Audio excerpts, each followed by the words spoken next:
My grandma used to tell me scary stories when I was little. There's one I'll never forget. I was 10 years old when Grandma came to live with us. It was about 6 months after Granddad passed away. And I guess, looking back, she must have been lonely in that big house of theirs, rattling around with only the grief and memories for company.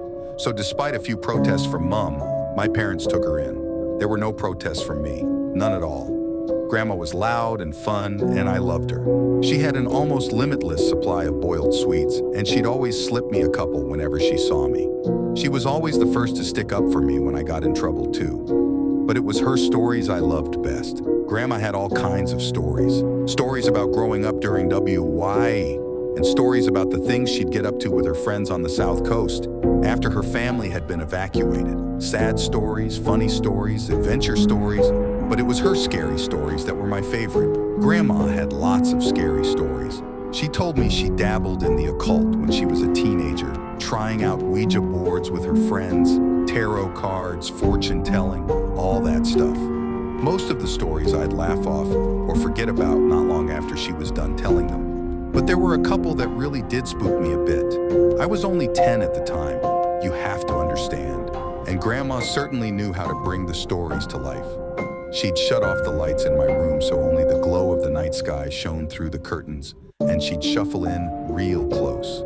Close enough so I could see the wrinkles on her face and smell the boiled sweets on her breath. Close enough so her deep blue eyes could stare straight into mine. She must have given me nightmares with a few of those tales, but now, years later, there's only one that I can still remember.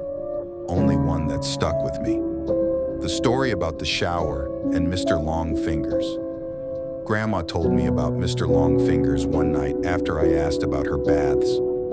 Grandma used to love her baths. She'd spend ages in them, light candles and incense and lie in the tub humming to herself until the water turned cold. It drove my mom crazy, but when I asked her why she loved them so much, she said it was the only place she could relax. It was the only place that was safe for her to relax. You know, people like me who are, well, more sensitive to certain things, we have to have baths, she told me seriously once.